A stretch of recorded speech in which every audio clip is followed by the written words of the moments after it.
Le journal de 13h30 à la une de l'actualité, la Tunisie expose son savoir-faire au corps du commerce africain. Poursuite à Alger des travaux de la 4e édition du Salon du commerce intra-africain IATF 2025. Enseignement secondaire, une rentrée sous tension. Le syndicat dénonce un blocage du dialogue social. L'Agence nationale pour l'emploi et le travail indépendant passe à la vitesse numérique. 52% de ses agences utilisent désormais une plateforme d'enregistrement à distance. La 2e édition des journées du patrimoine mondial de Djerba s'ouvre aujourd'hui à l'île de Rêve avec un programme riche en expositions, ateliers et rencontres. Dans le monde, le génocide se poursuit à Gaza. Le mouvement palestinien Hamas diffuse une vidéo de 2 prisonniers israéliens retenus à Gaza. Météo, temps instable ce vendredi, orage possible au centre et au sud-ouest. Bonjour, les travaux de la 4e édition du Salon du commerce intra-africain se poursuivent à Alger, réunissant les acteurs économiques du continent autour des opportunités d'échange et de coopération. La Tunisie y marque une présence remarquée avec un pavillon national de 304 mètres carrés réunissant plus de 24 entreprises exportatrices, dont 12 PME, 8 artisans et 4 start-up. Les secteurs représentés sont variés: textile, cuir, cosmétique, matériaux cosmétiques, matériaux de construction, industrie automobile et énergie renouvelable. Un atelier consacré à la Tunisie est prévu ce vendredi avec un focus particulier sur la promotion de l'industrie automobile nationale et la stratégie de la zone de libre-échange continentale africaine.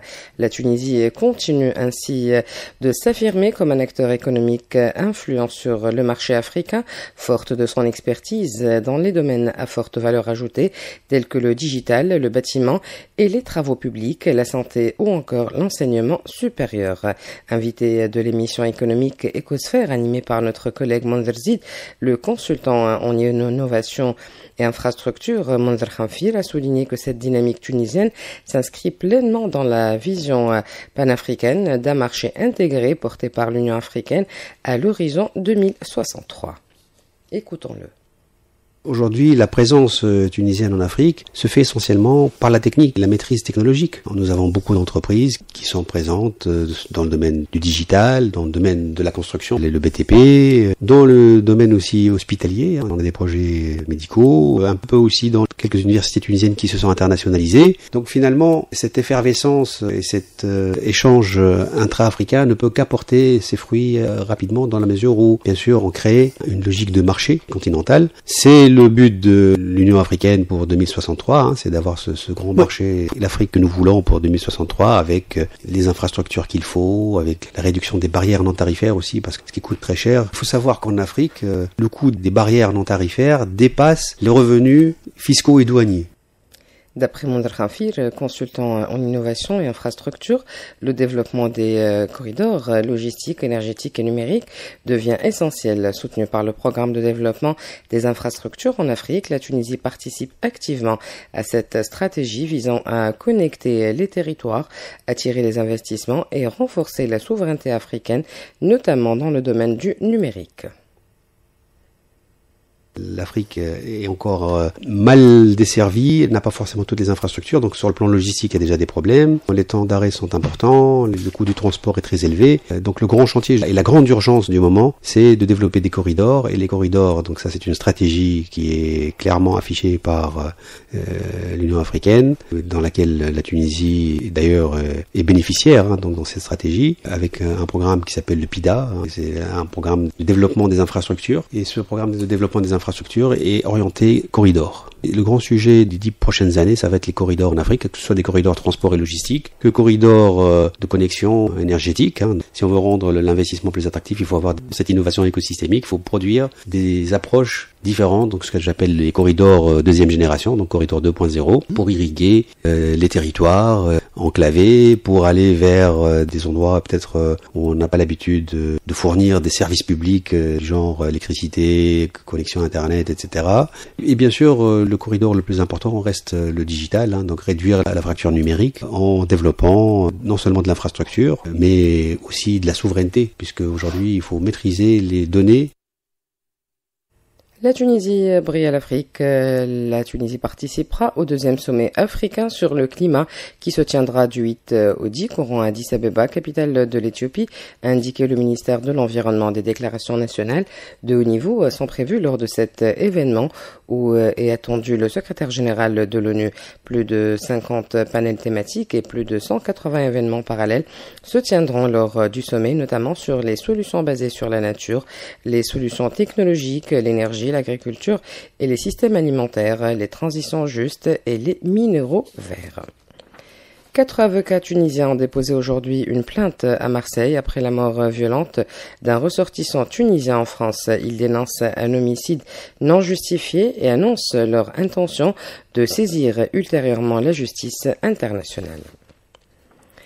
Rentrée scolaire, la Fédération générale de l'enseignement secondaire a réaffirmé son engagement à prendre une série de mesures visant à défendre le droit syndical et les droits des enseignants. La Fédération a dénoncé les politiques d'exclusion et l'indifférence des ministères de l'Éducation et de la Jeunesse et des Sports et tenu ces derniers pour responsables de la tension et de la confusion qui ont marqué la rentrée scolaire.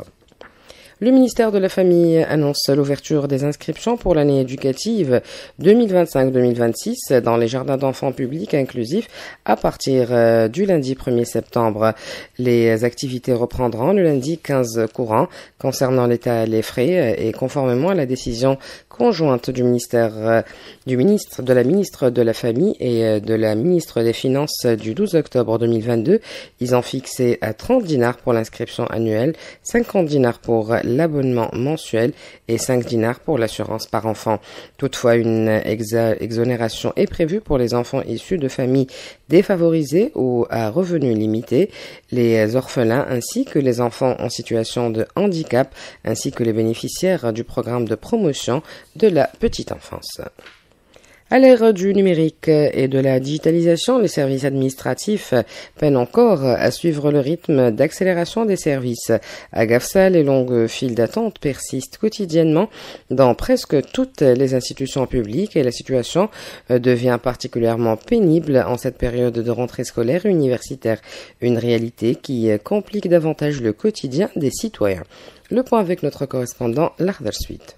À une semaine avant la rentrée scolaire, des attroupements massifs et de longues files d'attente envahissent les salles des pas perdus et les parvis des administrations dès les premières heures de la journée. Pour qui est en quête d'un document auprès du service d'état civil municipal, pour une expédition ou retrait de liquidité dans une agence bancaire, bref, toutes les institutions administratives ayant une relation directe avec les citoyens sont massivement pleines à craquer en cette période de l'année. Leurs services sont généralement longs, lourds et traînants. À Gafsa, ce matin, l'air était respirable à la mairie de la ville. La file d'attente est longue de plusieurs dizaines de mètres. Patience et longueur de temps est la règle à observer. Les bureaux de poste, les agences bancaires et les guichets des abonnements du transport communal croulent sous le poids d'une masse compacte et en transpiration. Le citoyen partage également la responsabilité de ce désordre par son indiscipline et son manque de rectitude et de soumission aux règles en vigueur.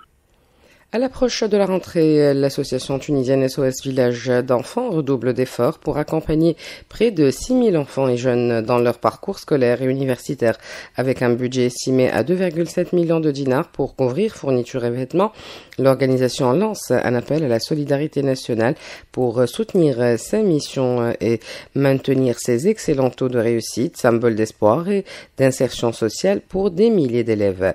Vohalar aussi, directrice marketing de SOS Village d'enfants, intervient au micro d'Ansaf Zairi. SOS Village d'enfants se prépare à accompagner une rentrée scolaire et universitaire réussie pour plus de 5268 élèves, bénéficiaires de ces services de la maternelle à l'université. Cette rentrée représente un coût estimatif de 2,7 millions de dinars, couvrant fournitures scolaires, vêtements et équipements indispensables. Dans un pays où plus de 60 000 élèves quittent chaque année les bancs de l'école, nous voulons rappeler qu'investir dans l'éducation, c'est investir dans l'avenir de la Tunisie. Sous le slogan « Planter l'espoir, initier le bien et contribuer à l'éducation des des enfants. Nous appelons tous les Tunisiens, particuliers et institutions, à soutenir cette grande action de solidarité. Les dons pour plus de transparence sont digitales et accessibles sur le site sosve.tn où on peut suivre l'évolution des dons en fur et à mesure. Les résultats de nos enfants sont une fierté. 74% de taux de réussite global, 95% pour les étudiants universitaires et 67% des réussites au baccalauréat cette année. Le 12 septembre prochain, on organise la journée du savoir, un événement redondant qu'on organise tous les ans pour récompenser les élèves et étudiants les plus méritants du primaire à la formation professionnelle et universitaire. L'Agence nationale pour l'emploi et le travail indépendant passe à la vitesse numérique. 52% de ces agences utilisent désormais une plateforme d'enregistrement à distance.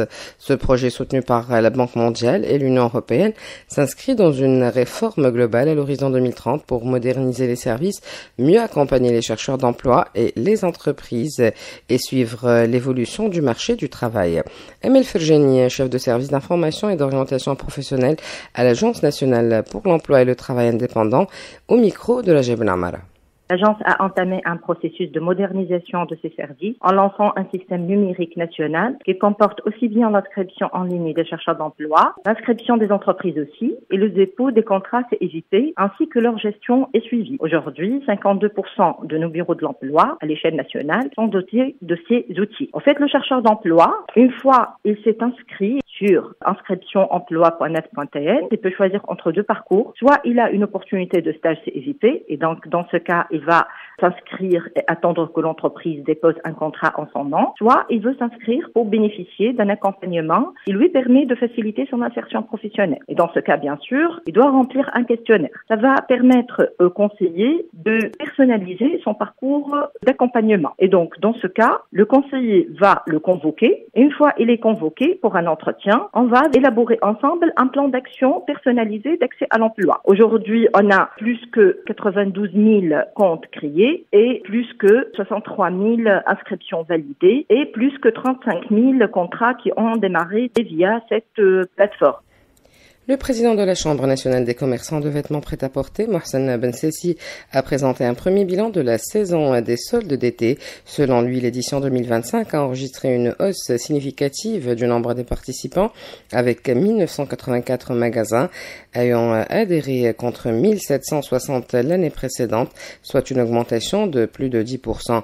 Cependant, malgré cette mobilisation des commerçants, l'enthousiasme des clients demeure faible. Mohsen Bensessi explique que ce désintérêt par les contraintes budgétaires liées à la période estivale et à la rentrée scolaire qui absorbe une grande partie des dépenses des ménages.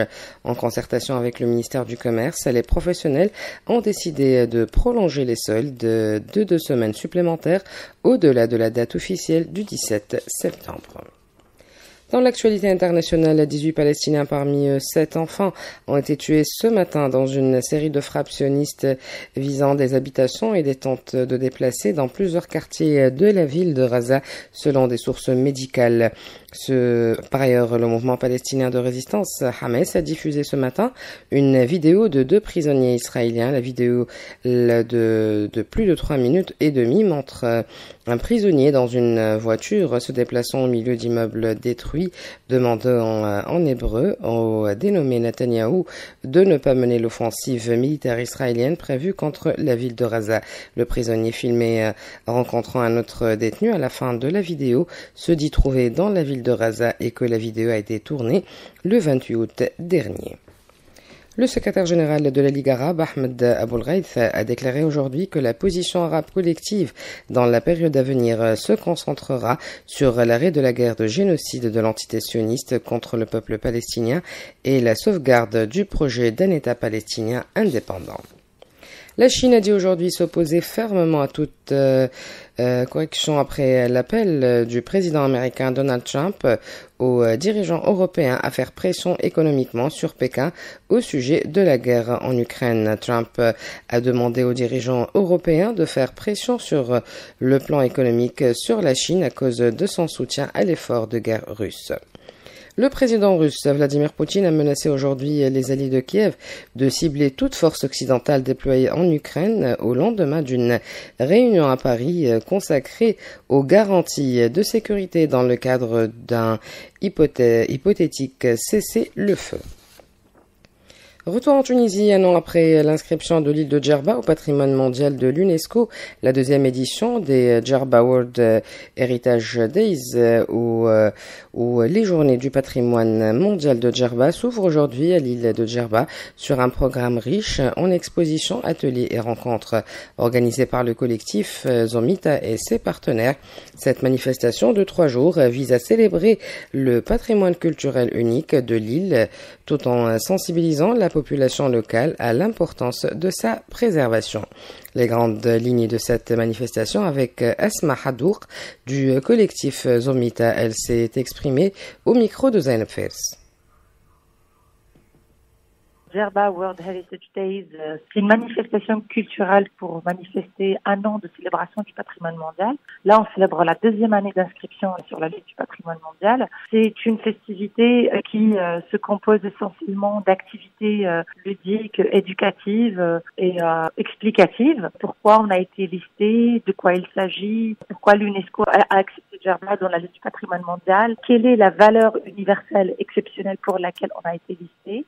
Bien évidemment, il y a des festivités du genre de mini-concerts urbains, des ateliers et des workshops d'apprentissage comme l'apprentissage à faire de l'impression artisanale avec de la linogravure. Il y a des workshops culinaires dans une huilerie souterraine listée aussi au patrimoine national. Il y a des parcours vélo, il y a des parcours à pied, il y a des parcours aussi pour montrer la manière d'extraire l'argile et de le transformer en poterie. La météo à la fin de cette édition, le ciel sera passagèrement nuageux ce vendredi. Les nuages seront plus denses sur les régions du centre-ouest et du sud-ouest avec possibilité d'apparition de cellules orageuses accompagnées de pluie. Des précipitations sont attendues également à la fin de la journée dans des zones de sud-est et aussi à Gebes et Sfax. Les températures seront stables. Elles se situeront entre 29 et 33 degrés aux régions côtières et aux hauteurs et entre 34 et 39 degrés ailleurs. Le vent soufflera du secteur nord au nord et du secteur est au centre et au sud avec une vitesse faible à modérée. Vers la fin de la journée, vent relativement fort au sud. Sa vitesse dépassera temporairement les 60 km/h sous forme de rafales lors de l'apparition de cellules orageuses. Avant de vous quitter, je vous rappelle les principales informations de ce journal. La Tunisie expose son savoir-faire au cœur du commerce africain. Poursuite à Alger des travaux de la 4e édition du Salon du commerce intra-africain. Enseignement secondaire, une rentrée sous tension. Le syndicat dénonce un blocage du dialogue social.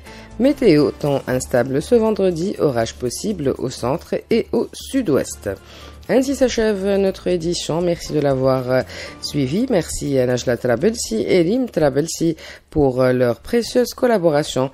La rédaction vous donne rendez-vous à 15h pour un flash d'actualité. Restez à l'écoute de RTCI.